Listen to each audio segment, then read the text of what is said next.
இந்த பாடலை பாராட்டி அருமை சகோதரர் அன்பளிப்பு கொடுத்து கௌரவப்படுத்தியிருக்கின்றார்கள். அன்பளிப்பு கொடுத்து கௌரவப்படுத்திய என் அன்பு சகோதரர் அவர்களுக்கு சார்பாகவும் இந்த கலை குடும்பத்தின் சார்பாகவும் நன்றி நன்றியான வணக்கம்.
பள்ளிகள் உயர்ந்த பாத்திரத்தை தாயேற்கும் அடியாரின் பணிவான வழக்கங்கள் தண்டவாணி யாழ்வழிவான முருகனாம் அவன் தமது அறியாமை காத்து வாழ்வர்களாம் மூலப்பழத்திற்கு வேண்டதை போக்க ஞானப்பழம் நோக்க நம் கவலை தீர்க்க பண்ணமையேறி வர வேண்டும் முருகா என் எண்ணம் ஈடேற எவக்கள் புரிவாய் தன்னை போல காக்கின்ற தம்மை உன்னை பணிவதற்கு உண்டேனை பெண் என்று சொல்லி அந்த கந்த பெருமானின் தாயார் மீனாட்சி அம்மையாரை வருகிறார்.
என் சகோதரர்களையும் என் நாட்டு மக்களையும் காத்து தீர்க்காய்சும் செய்வ செழிக்கும் தெய்வ சிந்தனையும் தந்தனின் கருவிகளால் என்றும் எங்களை காத்தொள்ள வேண்டும் என்று அனைவரும் உன்னையே எண்ணிக்கொண்டிருக்கிறேன். முருகா, எப்பொழுது வருவாய்? உன் திருமுகத்தை காண்பேன் என்கிற எண்ணம் மனதில் இருந்தாலும் கூட ஒவ்வொரு நாளும் மலை போல வளர்ந்துகிட்டே இருக்கு. முருகா முருகா முருகான்னு சொல்லக்கூடிய எண்ணம் மட்டும். ஆனா எந்த நேரத்தில் முருகன் பேரை சொல்லணும், எந்த நேரத்தில் முருகன் பேரை சொல்லக்கூடாதுன்னு கிடையாது. எந்த நேரம் சொல்ல சொல்ல முருகான்னு சொல்ல சொல்ல ஏதோ நம்ம தெரியாம செய்த பாவங்கள் போகும். தெரிஞ்சிட்டு பாவம் போகாது, போக வாய்ப்புல. அதனால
வளர்ப்பு பிள்ளையா சுந்தரவழிங்கிற பேரோட இந்த இடத்துல நிற்கிறது நான் தாங்க.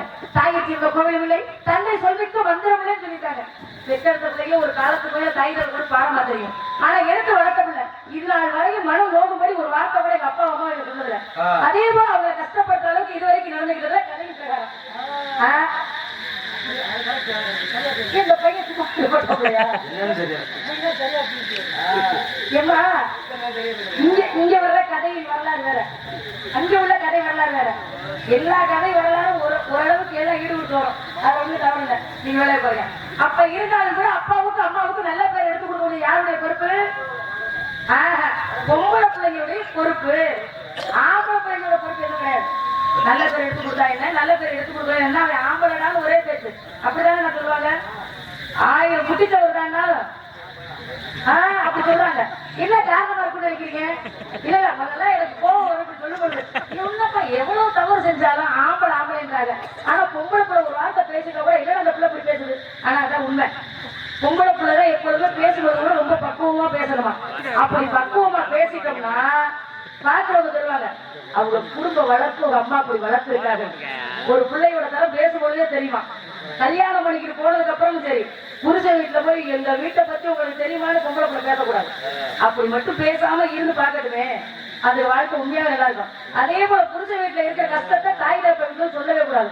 எவ்வளவு கஷ்டம் இருந்தாலும் கத்திய கல்யாணம் பண்ணி கொடுத்தா நம்ம குடும்பமாச்சு, நம்ம புருஷனாச்சு, நம்ம வீட்டு கஷ்டத்தை பெற்றவங்கள்ட்ட கூட சொல்லக்கூடாது. அப்படி முதல்ல நினைச்சாங்க. அதனாலதான் ஆம்பளை எப்படி இருந்தாலும் பொம்பளை குடும்பத்துக்கு நல்ல உங்களையா இருக்காப்பா. ஆம்பளை தெரியல உள்ள நல்ல பிள்ளைப்பா, அவங்க அம்மா நல்ல உங்களையா இருப்பா, பொண்ணு எடுக்கிறாங்க. இப்ப அப்படி இருக்கணும்னா நம்ம என்ன செய்யலாம்?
No!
அப்ப ஏன் தனித்தனியா உட்கார்ந்துருக்கீங்க எல்லாரும் கேட்போமா இல்லையா?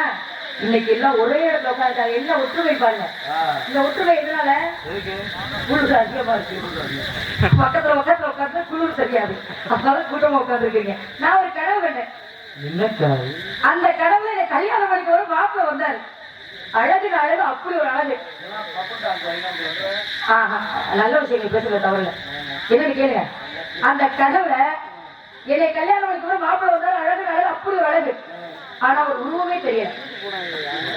அந்த உருவத்தின் நிழலே அவ்வளவு அழகா இருக்கும். என் கடவுளை தோணுனா உண்மையா நிஜத்துல வந்தாங்க எவ்வளவு அழகா இருப்பாரு. எங்க பேராண்டி இவருக்க வாய பிடிச்சே பிடிக்கிறாப்ல. அந்த பையன் என்ன நினைக்கிறாப்ல, உன் கடவுள் ஆவியா வந்திருக்காங்க போல இருக்கு. அப்படிதான்ப்பா கடவுளை நிழல் மட்டும் தெரியுது. உங்க கற்பனை எனக்கு புரியுது. இருந்தாலும் அந்த மாப்பிள்ளைக்கு எனக்கு கல்யாணம் நடந்து எங்க அம்மா அப்பா எல்லாம் பாராட்டபடி நான் வாழ்ந்தேன். எப்படி வாழ்வேன்?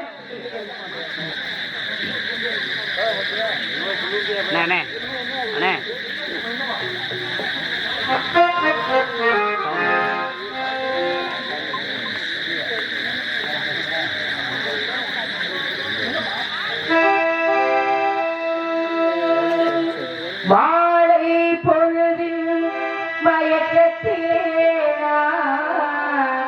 கனவு கண்டே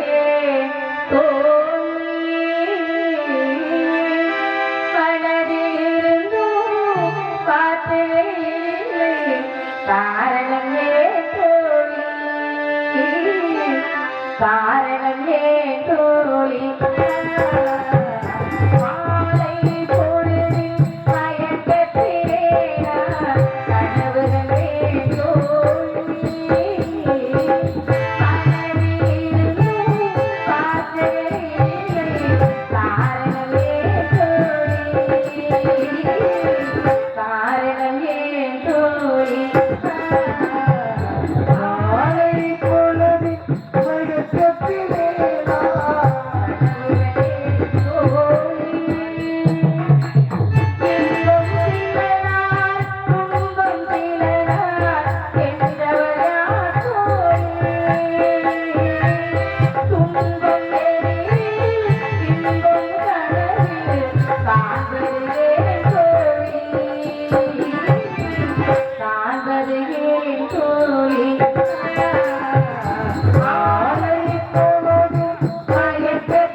இப்படி கனவு கண்டு இவரும் மாப்பிள்ளை நான் கண்டுபிடிச்சிடல. யாரோ அழைப்பதாக தெரிகிறது. யாராக இருக்கும்?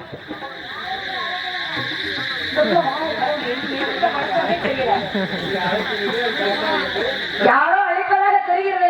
அம்மா நான் தான் சொல்லணும். அந்த பிள்ளை யாரும் நம்மளை கூப்பிடலன்னு சொல்லுது. அப்படி சொல்றது தவறு இல்லையா? கோழி பிள்ளைய பார்த்து அந்த பிள்ளைங்க தூள் அனுப்பலான்னு நான் நினைக்கிறேன். இந்த பிள்ளைய தூள் அனுப்புறதுல எதுக்கு இருக்கிற எதிராளி பயந்துருவாங்க. அதுவும் உங்களுக்கு நட்டாத்துல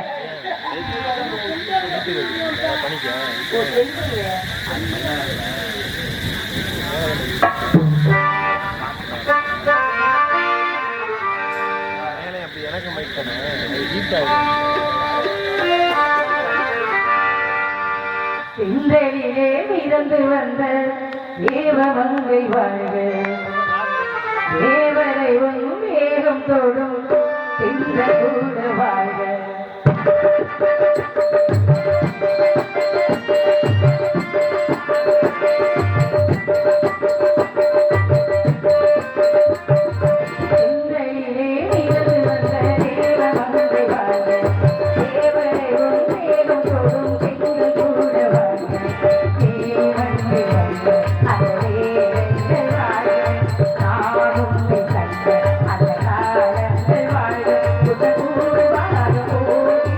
Thank you.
நன்றி கூட பிறந்த சகோதரிக்கு நன்றி. தோழி பிள்ளைய பார்த்து என்ன விஷயம் முடிவு நான் முடிவு பண்ணிட்டேன். அதை பத்தி நீங்க எல்லாரும் நினைக்கிறீங்க?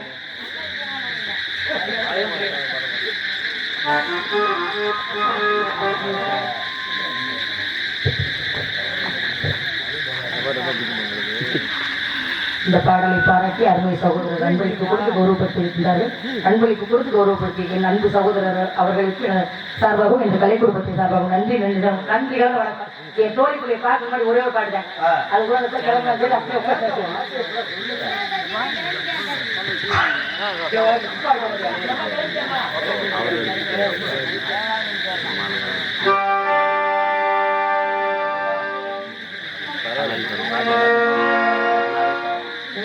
அரும்பரும் பாசரம் தொடுத்த அழகு மலர் மாலையிரு ஆராரோ தரையினிலே தவிழ்ந்து வந்த தங்களிலா மேலிரு ஆராரோ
Mas